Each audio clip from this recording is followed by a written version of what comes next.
Bạn đã bao giờ được truyền cảm hứng sau khi đọc một cuốn sách hay, xem một video thú vị, một bài giảng hữu ích và mong muốn ngay lập tức áp dụng kiến thức mình học được để làm thay đổi cuộc đời mình. Nhưng sau khi về nhà, qua một đêm, rồi một vài ngày, rồi một vài tuần, một vài tháng, những cái động lực ban đầu nó không còn và tự nhiên mình không thể thúc ép bản thân mình bắt đầu hành động. Thì đây là vấn đề chung của cái gọi là trì hoãn hành động.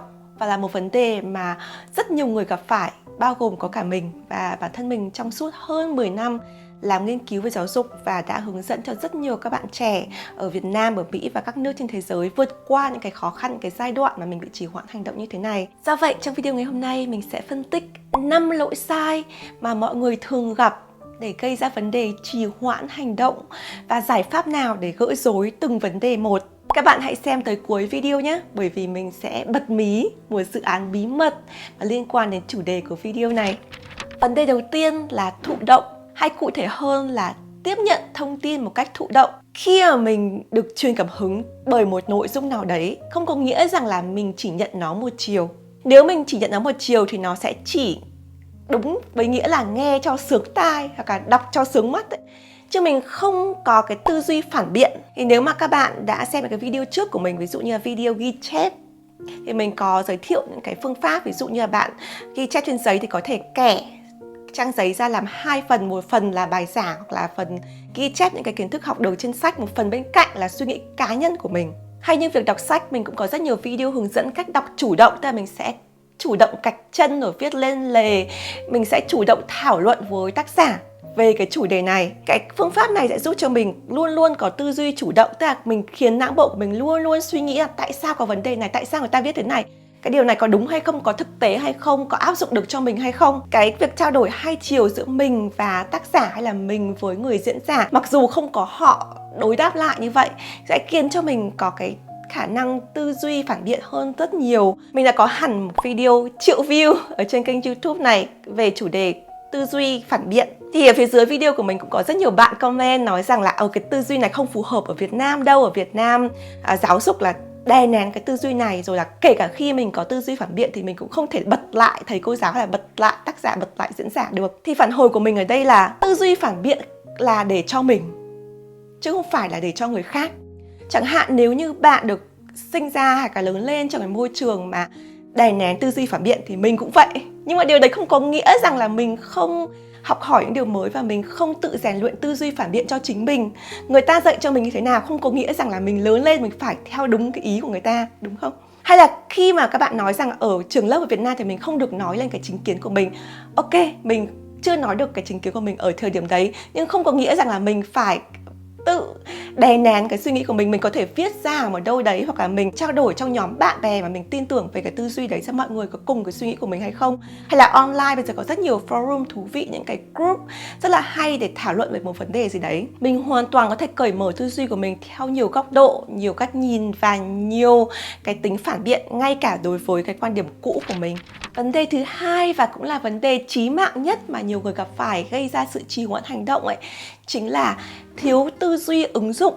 Chẳng hạn như các bạn đọc được cái nội dung rất là hay về tài chính mà lại được viết bởi những tác giả người Mỹ. Các bạn nghĩ rằng cái này chắc chỉ ở Mỹ thôi, không áp dụng được trường hợp của tôi đâu, thôi tôi không phải đọc nữa, tôi không phải hành động nữa. Hay là những cái video mà rất là hay, có nội dung bổ ích nhưng bạn lại nghĩ rằng tại sao người ta không có cái ví dụ cụ thể vào trường hợp của tôi. Ví dụ như là tôi là công nhân này, tôi là học sinh này, tôi là sinh viên thì sao? Tại sao tác giả lại không có cái ví dụ vào cái cụ thể trường hợp mà ứng dụng được cho tôi? Thôi, tức là tôi không cần phải hành động, tôi không biết hành động ở mức độ như thế nào thì phù hợp. Thì là một người ở vị trí là tác giả sách, cũng là một người sáng tạo nội dung và cũng là một giảng viên, mình phải nói với các bạn rằng là ở khía cạnh của một người tạo ra nội dung ấy, thì khán giả của mình là đại đa số. Tức là mình phải làm sao đấy để cái nội dung của mình nó phải nói được với rất nhiều người. Mình sẽ chỉ đưa ra được cái con số chung, những cái công thức chung, những cái kiến thức nền thôi. Mình không thể nào mà cầm tay chỉ việc đưa ra được những cái góp ý hay là những cái ví dụ mà sát sườn với bạn được. Bởi vì mỗi một người đều có cái hoàn cảnh riêng của mình. Nó yêu cầu các bạn cần phải có một tư duy ứng dụng. Tức là khi mình tiếp nhận một thông tin, mình phải liên tục suy nghĩ xem là cái thông tin, cái kiến thức, cái kỹ năng này áp dụng vào trường hợp cụ thể của mình như thế nào. Tác giả người ta chỉ đưa đến nửa đường thôi, tức là 50% thôi. Còn 50% đến cuối con đường còn lại phải là bạn. Chứ đừng nên là mình nhận được thông tin rồi mình cảm thấy là mình không biết bắt đầu từ đâu, mình không biết ứng dụng thế nào rồi, thôi mình bỏ, mình không làm nữa. Thì nó cực kỳ phí. Vấn đề thứ ba mà rất nhiều người gặp phải dẫn đến trì hoãn hành động ấy, đấy là không tự tìm tòi, và mình nhấn mạnh cái chữ tự, tức là phải tự mình tìm kiếm thêm thông tin bên ngoài cái thông tin ban đầu mình nhận được. Chỉ có mình mới có thể tìm kiếm được thông tin cho riêng mình, không ai có thể giúp bạn khỏa lấp cái phần trống ở trong thông tin ban đầu mà còn thiếu cho bạn ấy.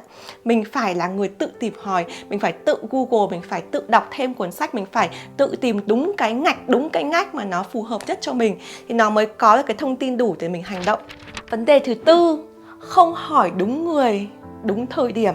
Trước hết hãy nói về đúng thời điểm.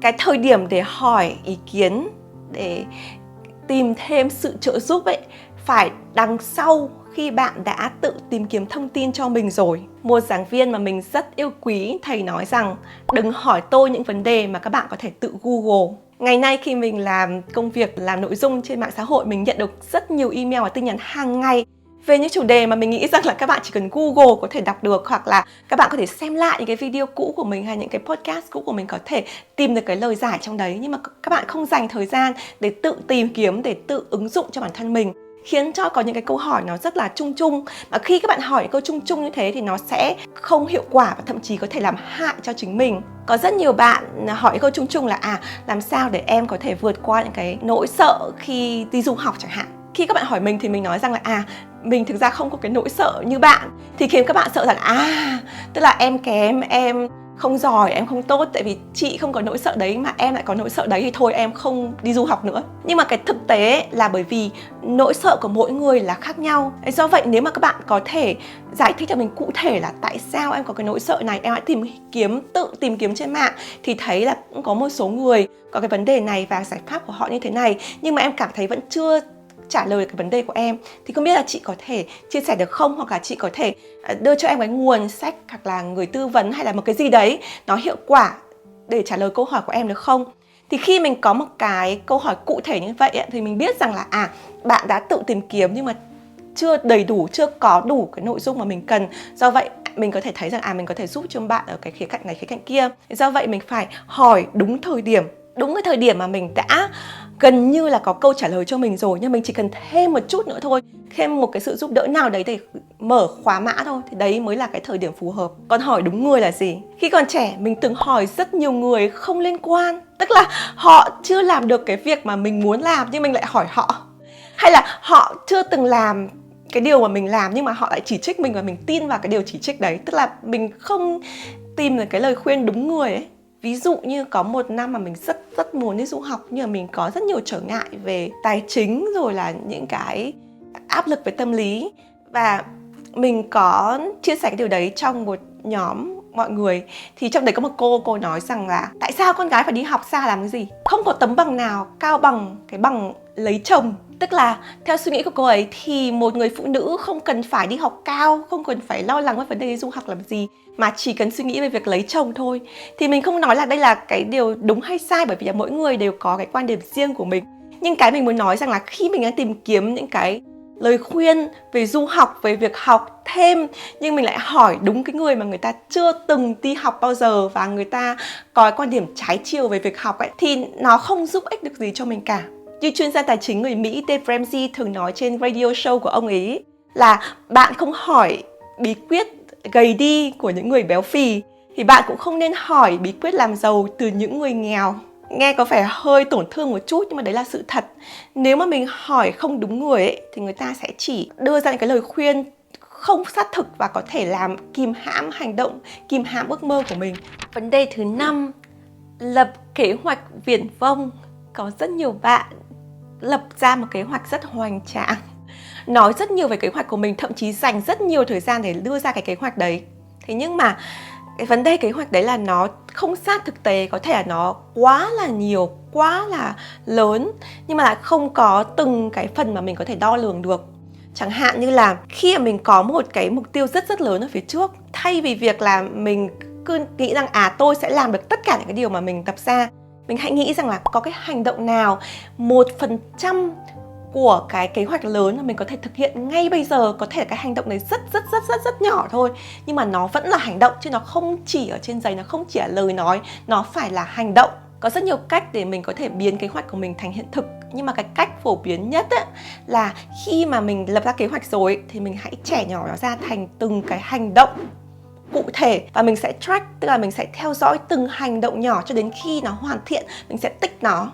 Từng hành động nhỏ mình sẽ track cái hành động của mình, chứ không phải là track cái kết quả cuối cùng. Cái kết quả cuối cùng nó có thể rất là xa, nhưng mà từng cái hành động nhỏ cụ thể mình luôn luôn có thể tích dần trong ngày. Cái cách đơn giản nhất các bạn có thể chỉ cần in ra hoặc là mình viết tay những cái hành động nhỏ mình cần phải làm. Mỗi một ngày mình làm được nó mình sẽ tích. Còn nếu mà các bạn có một cái hệ thống ở đấy, ví dụ hệ thống của mình là cuốn sổ hiệu năng The Present Day Planner, thì mình sử dụng những cái công cụ ví dụ như ma trận Eisenhower này, hay là Pomodoro này, mình check hàng ngày xem là mình đang được đến đâu và một ngày mình làm được bao nhiêu % tiệm cận đến cái mục tiêu trong plan, trong kế hoạch của mình.